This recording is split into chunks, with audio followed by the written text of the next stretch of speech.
আসসালামু আলাইকুম ভিউয়ার্স, আমি মোহাম্মদ সোহেল রানা ব্রাইটওয়ে আইটির পক্ষ থেকে আপনাদেরকে জানাই স্বাগতম। গ্রাফিক্স ডিজাইন সম্পূর্ণ কোর্স পর্ব 4-এ আজকে আমি ফটোশপ প্রোগ্রামের এডিট মেনুর শেষ অংশ নিয়ে আলোচনা করব। আমরা গত 3 পর্বে এডিট মেনুর প্রিন্ট অ্যান্ড রিফ্লেক্স টেক্সট পর্যন্ত দেখিয়েছিলাম। আজকে তারপর থেকে দেখানোর চেষ্টা করব। তো চলুন দেখা যাক। আমরা ফটোশপ প্রোগ্রামটা ওপেন করলাম। ফটোশপ প্রোগ্রামের আমরা এডিট মেনুর এইখান থেকে মোটামুটি ফাইন্ড অ্যান্ড রিফ্লেক্স টেক্সট পর্যন্ত দেখিয়েছি। আজকে এই পর্বে আমরা ফিলের কাজটা দেখাবো। তো ফিলের কাজটা কি? ফিলের কাজটা দেখার জন্য আমাদেরকে একটা নতুন পেজ নিতে হবে। তো আমি নতুন পেজ নেওয়ার জন্য আমরা ফাইল মেনুতে গিয়ে নিউয়ে ক্লিক দিলাম। তাহলে নিউ ডায়ালগ বক্স আসলো। এখান থেকে আমরা মোটামুটি এই পেজটাই নিয়ে নিই। এইখানে ওয়াইড এবং হাইট দেওয়া আছে 100 রেজুলেশনের একটা পেজ, এবং এই পেজের ব্যাকগ্রাউন্ড কন্টেন্ট দেওয়া আছে হোয়াইট, অর্থাৎ আমরা ওকে করলে হোয়াইট কালার একটা পেজ চলে আসবে। এই হোয়াইট কালার পেজের পরিবর্তে আমরা যদি এই পেজটার ব্যাকগ্রাউন্ড পরিবর্তন করতে চাই, অর্থাৎ ব্যাকগ্রাউন্ড কন্টেন্টটাকে আমরা পরিবর্তন করতে চাই, হোয়াইট আছে, এখন আমরা যদি এটাকে আদার্স কোনো অন্য কালারে নিয়ে আসতে চাই, তাহলে আমরা এডিট মেনুতে গিয়ে ফিলে ক্লিক করব। ফিলের সাহায্যে আমরা এই কাজটা করতে পারি।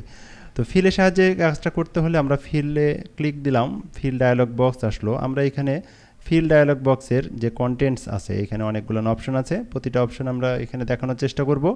প্রথমে আছে দেখেন ফরগ্রাউন্ড কালার। আমরা যদি এখান থেকে ফরগ্রাউন্ড কালার সিলেকশন করি, তাহলে কি হবে? আমরা যদি ফরগ্রাউন্ড কালার সিলেকশন রেখে ওকে করি, তাহলে আমাদের এখানে টুল বক্সের নিচে যে ফরগ্রাউন্ড এবং ব্যাকগ্রাউন্ড দুইটা কালার আছে, এর ভিতরে ফরগ্রাউন্ড কালারটা আমাদের এই পেজের ব্যাকগ্রাউন্ড কালার হিসেবে চলে আসবে।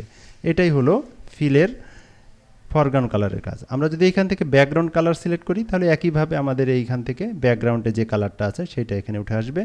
এবং আমরা যদি এখানে কালার সিলেক্ট করি, তাহলে কি হবে? একটা কালার পিকার বক্স আসবে। এই বক্সে আমরা এখান থেকে আমাদের মনের মতো যে কালারটা আমাদের দরকার, অর্থাৎ আমরা যে কালারটা নিতে চাচ্ছি, এখান থেকে সেই ধরনের কালারটা নিয়ে আমরা জাস্ট ওকে করলেই সেই কালারের ব্যাকগ্রাউন্ড পেজটা এখানে চলে আসবে। আচ্ছা, তো এরপরে আমরা দেখতে পাচ্ছি যে আমরা যদি কোনো কালার না নিয়ে প্যাটার্ন নিই, প্যাটার্নটা হলো এক ধরনের নকশা। এটা ফটোশপ প্রোগ্রামে ডিফল্ট হিসাবে কিছু থাকে, বা আমরা আদার্স অন্য কোথাও থেকে ডাউনলোড করে ওইটা এখানে অ্যাড করতে পারি, বা আমরা নিজেরাও প্যাটার্ন তৈরি করতে পারি। তো নিজেরা প্যাটার্ন কিভাবে তৈরি করব সেটা আমি পরে দেখাচ্ছি। তো আমরা আগে দেখাই যে ফটোশপ প্রোগ্রামের ডিফল্ট যে প্যাটার্নগুলো আছে, এগুলো যদি আমরা ব্যাকগ্রাউন্ড হিসাবে নিয়ে আসতে চাই, তাহলে সেটা কিভাবে নিয়ে আসবো? তো আমরা এখানে প্যাটার্ন সিলেক্ট করলাম।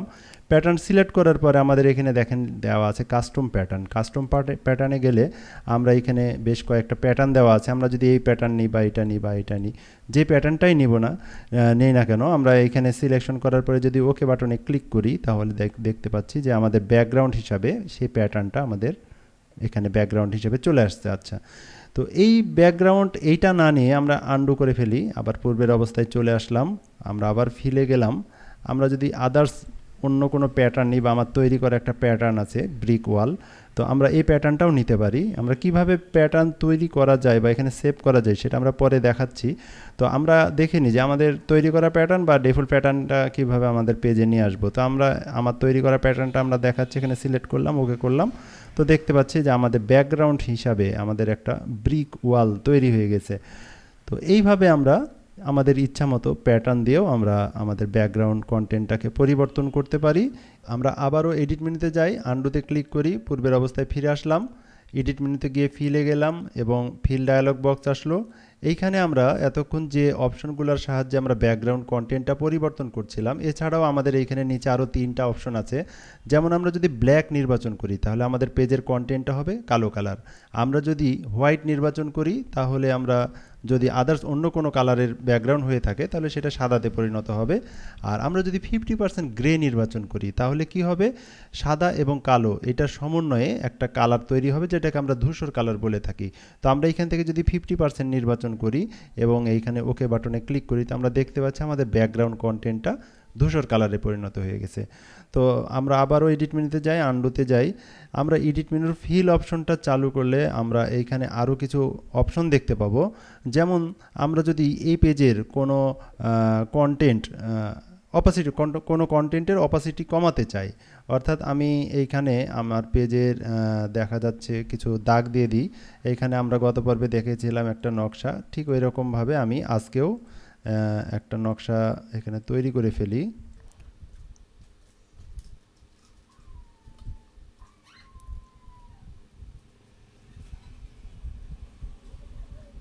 আচ্ছা, আমি এতক্ষণ যে ব্যাকগ্রাউন্ডের নকশাটা তৈরি করলাম, আমি যদি মনে করি যে এই ব্যাকগ্রাউন্ডের উপরেই আমরা একটা ব্যাকগ্রাউন্ড দিব, অর্থাৎ প্যাটার্ন দিব বা কোনো কন্টেন্ট পরিবর্তন করব, তো এইটা করার জন্য আমরা এডিট মেনুতে যাই, ফিলে যাই, আমরা ফিলের এখানে গিয়ে আমরা প্যাটার্নই নির্বাচন করলাম। আমি যদি মনে করি এই প্যাটার্নটার উপরেই আমি এই ব্যাকগ্রাউন্ডের উপরেই আমি এখান থেকে একটা প্যাটার্ন দেবো, এই প্যাটার্নটা দেবো।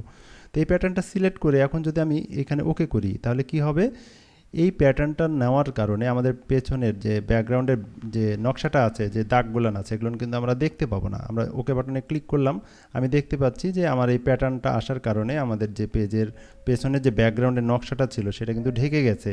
তা আমি আবার এডিট মেনুতে যাই, আন্ডোতে ক্লিক করি।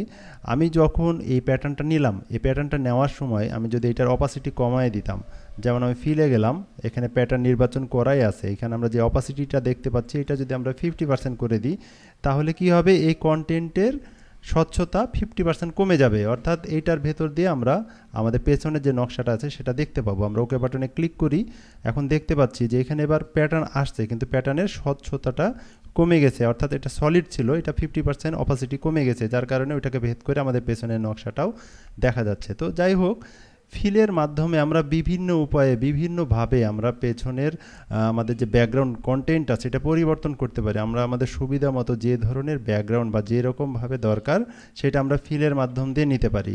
তো এই হলো আমাদের ফিলের কাজ। আর যদি কোনো কিছুই না নিতে চাই, এখান থেকে আমি হোয়াইট বা ব্ল্যাক যে কোনো একটা নির্বাচন করে ওকে করলে এটা আবার আগের অবস্থায় ফিরে আসবে।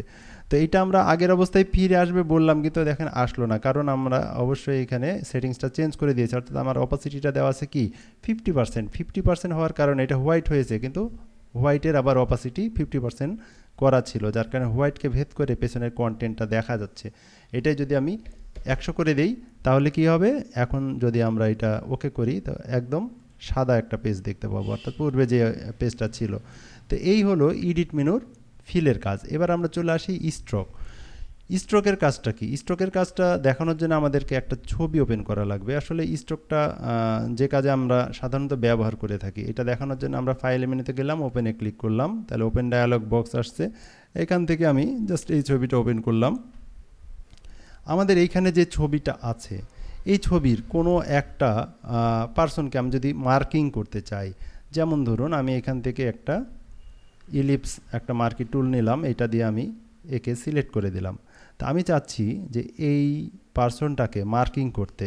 তো মার্কিং করার জন্য আমি যাকে সিলেক্ট করেছি, এটা সিলেক্ট থাকা অবস্থায় এডিট মেনুতে গিয়ে স্ট্রোকে ক্লিক দিলেই আমাদের স্ট্রোক ডায়ালগ বক্স আসবে।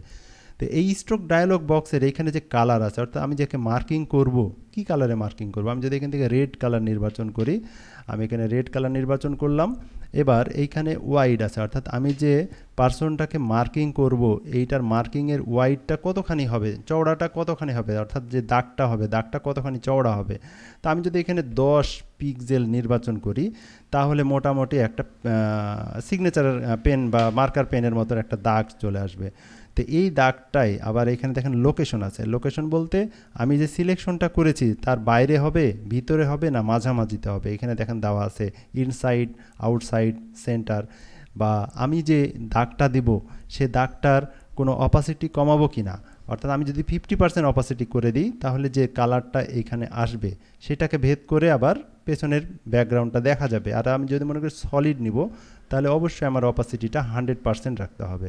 তো আমি আপাতত সলিডই নিলাম, আমি এখানে কালার হিসেবে লাল কালারটা দিয়েছি। এখন জাস্ট ওকে বাটনে ক্লিক দিব, তাহলে আমরা দেখতে পাচ্ছি যে এইখানে একটা লাল কালারের একটা বর্ডার তৈরি হয়েছে, বৃত্ত তৈরি হয়েছে, সার্কেল, যেটাকে আমরা মার্কিং হিসেবে দেখানোর জন্য ব্যবহার করে থাকি। তো এখানে দেখেন আমরা যে বর্ডারটা নিয়েছি, অর্থাৎ আমরা যে মার্কিংটা করেছি এটা অনেক মোটা বা চওড়া হয়ে গেছে, কারণ এটা আমরা 10px দিয়েছিলাম। আমরা যদি মনে করি যে এটা অতিরিক্ত মোটা হয়ে গেছে, একটু কম চিকন করব বা আরও বেশি মোটা করব, তো ওখান থেকে পিএক্সটাকে আমাদেরকে কম বেশি করতে হবে।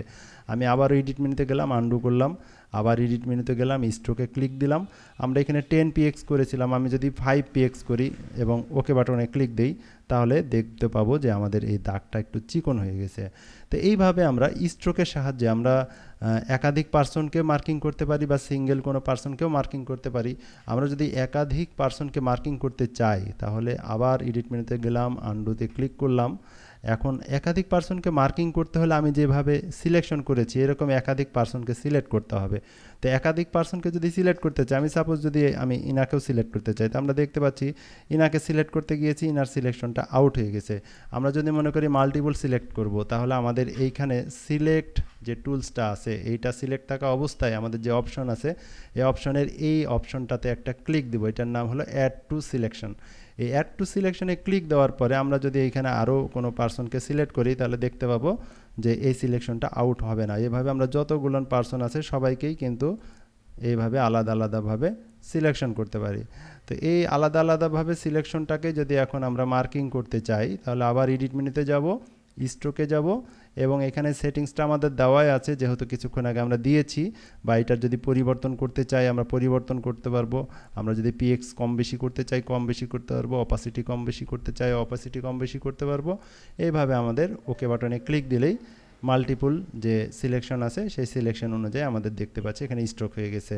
সিলেকশন আউট করার জন্যে আমরা ফটোশপ প্রোগ্রামের যে সিলেক্ট নামে একটা মেনু আছে এখানে গিয়ে ডিসিলেক্টে ক্লিক করলেই সিলেকশনটা আউট হয়ে যাবে। তো এই হলো এডিট মেনুর স্ট্রোকের কাজ। তো বন্ধুরা, আজকে আমি আপনাদেরকে ফটোশপ প্রোগ্রামের এডিট মেনুর যে ফিল এবং স্ট্রোক দুইটা অপশন আছে এটা আমি সুন্দরভাবে বোঝানোর চেষ্টা করেছি। আপনাদের যদি এই ভিডিও বা এই টিউটোরিয়ালটা আপনাদের ভালো লেগে থাকে অবশ্যই আমাকে সাবস্ক্রাইব করবেন, লাইক শেয়ার করতে ভুলবেন না। তাহলে আমি অবশ্যই আনন্দিত হব বা উৎসাহিত হব। পরবর্তী টিউটোরিয়াল দেখার আমন্ত্রণ জানিয়ে আজকে এ পর্যন্তই। সবাই ভালো থাকবেন, সুস্থ থাকবেন। ধন্যবাদ।